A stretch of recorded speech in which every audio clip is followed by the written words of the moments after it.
뇌심혈관 질환과 예방 대책에 대해서 알아보겠습니다. 뇌심혈관 질환이란 무엇일까요? 뇌심혈관 질환은 뇌혈관 질환과 심장혈관 질환을 합해서 부르는 말인데요. 뇌하고 심장은 떨어져 있는 기관인데 왜 이것을 합쳐서 부르느냐? 질병이 발생하는 부위는 다르지만 이 질병이 발생하는 원인, 위험 요인, 악화 요인이 거의 같으므로 이에 대한 대책도 거의 같습니다. 그렇기 때문에 뇌혈관 질환, 심혈관 질환을 합해서 뇌심혈관 질환 또는 심뇌혈관 질환 이렇게 부르고 있습니다. 그러면 우리는 따로 떨어뜨려서 뇌혈관 질환, 심혈관 질환을 따로 알아보겠습니다. 먼저 뇌혈관 질환입니다. 뇌혈관 질환에서 가장 많이 발생되는 것은 뇌경색인데요. 뇌경색이라는 것은 뇌로 가는 혈관에 이렇게 동맥경화가 와서 막혀서 발생하는 겁니다. 뇌로 가는 동맥이 막히게 되면 그쪽으로 편마비가 오게 되는데요. 보통 한쪽 팔이 안 올라가거나 한쪽 다리가 안 움직여지거나 입이 한쪽으로 삐뚤어지거나 이런 증상이 흔하게 나타납니다.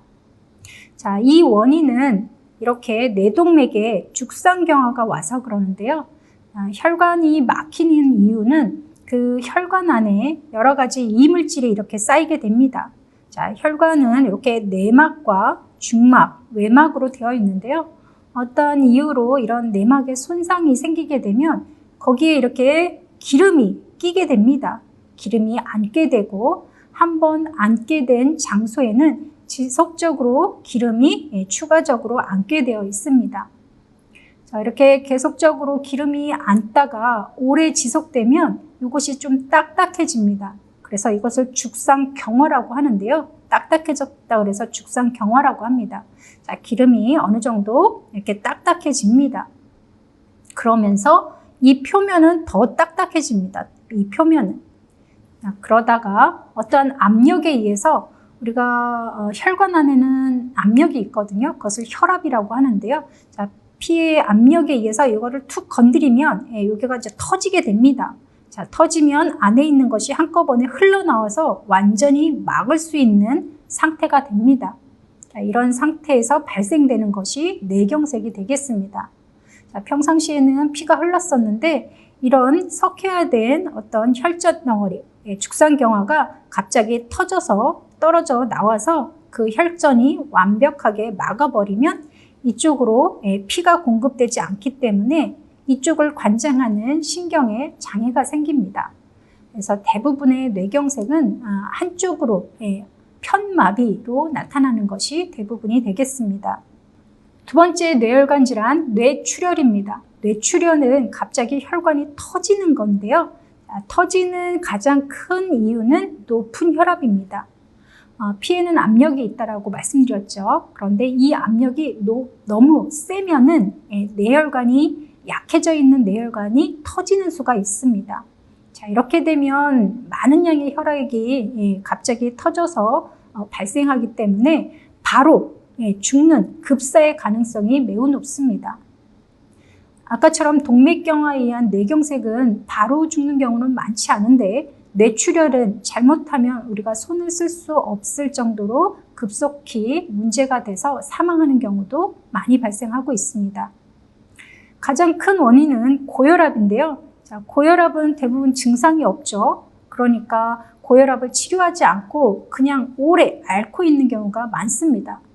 이런 높은 혈압으로 오래 지낸 사람들은 혈관에 손상이 와 있고 이 손상된 부분이 꽈리처럼 부풀어 오른 경우가 많습니다. 어떠한 압력에 의해서 손상된 혈관이 이렇게 꽈리처럼 부풀어 오르는 것을 우리가 동맥류라고 하는데요. 높은 혈압으로 치료하지 않고 오래 지낸 분들이 이런 꽈리 같은 동맥류를 많이 갖고 있게 됩니다. 이런 동맥류를 갖고 있다가 어느 날 갑자기 너무 흥분하거나 너무 긴장하거나 너무 피로한 날 이 부분이 터져서 발생되는 것을 뇌출혈이라고 합니다. 자, 한꺼번에 많은 양의 출혈에 의해서 그쪽에 있는 신경이 다 마비되고 잘못하면 이 압력에 의해서 바로 급사의 원인이 되고 있습니다. 뇌심혈관 질환 중에서 뇌출혈은 산재에서 사망하는 원인 첫 번째가 가장 많은 이유가 되겠습니다. 그렇기 때문에 뇌출혈로 사망하지 않기 위해서는 가장 중요한 것은 고혈압을 잘 관리하는 게 매우 중요하다는 거. 혈압이 아프지 않다라고 그냥 방치하고 오래 앓고 있는 경우 대부분 많은 혈관에 그 압력으로 인해서 동맥류가 발생될 수가 있고요. 이 동맥류는 언젠가는 높은 압력에 의해서 터질 수도 있다는 걸 꼭 알아두시기 바랍니다.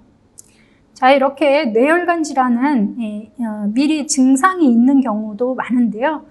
뇌졸중의 증상을 좀 미리 알아두고 이런 상태면 내가 뇌출혈이나 뇌졸중일 수 있겠다 이렇게 판단하고 빨리 병원에 가서 손을 쓰면 회복되는 경우도 많습니다.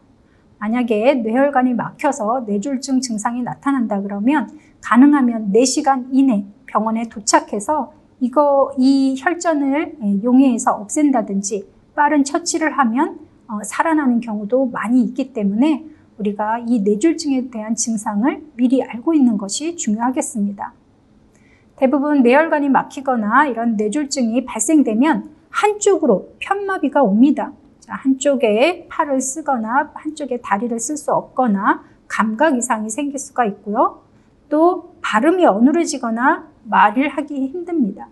자, 안면신경이 한쪽으로 쏠리거나 발음하기 어렵거나 또 어떤 것을 삼키기 어렵다 그러면 이것도 뇌졸중의 증상임을 알아야 합니다.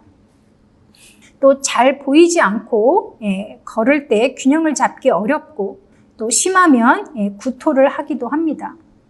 또 상당히 큰 부위의 뇌출혈이나 뇌경색인 경우에 바로 의식저하로 인해서 사망하는 경우도 많은데요. 그렇기 때문에 일시적으로 내가 이런 반신부수, 편마비라든지 조금 발음이 안 되다든지 약간 걷는데 한쪽으로 쏠린다든지 이런 증상이 있다 그러면 빨리 병원에 도착해서 그 막힌 혈관을 뚫어주시는 것이 1차적인 처치가 되겠습니다. 자, 그렇지 않고 아프지 않다라고 뭐 좀 있으면 나아지겠지 이렇게 생각하고 하룻밤 지내고 병원 가고 그러면요. 살기는 살지만 대부분 장애를 평생 앓고 지내야 되는 경우도 많습니다. 그렇기 때문에 초기 증상을 알아두고 빨리 4시간 안에 병원에 가서 응급처치를 받는 것이 매우 중요하다는 것을 알아두시기 바랍니다. 또 일반적으로 이런 급성인 증상도 나타나지만 이런 것들이 나타나지 않는 경우도 있고 자, 이런 뇌졸중을 여러 번 앓았던 사람도 나타나는 증상 중에 하나가 이 혈관성 치매라고 하는 겁니다. 자, 혈관성 치매는 이런 압력에 의해서 작은 혈관들이 많이 손상받고 이런 거에 의해서 여러 군데에 반복적인 손상에 의해서 기억력을 잃거나 치매가 빨리 올 수가 있겠습니다. 그렇기 때문에 고혈압으로 인한 뇌졸중이 오지 않는다 할지라도 혈관성 치매가 빨리 올 수 있으므로 우리가 고혈압이나 이런 예방 조치를 하는 것이 매우 중요하겠습니다.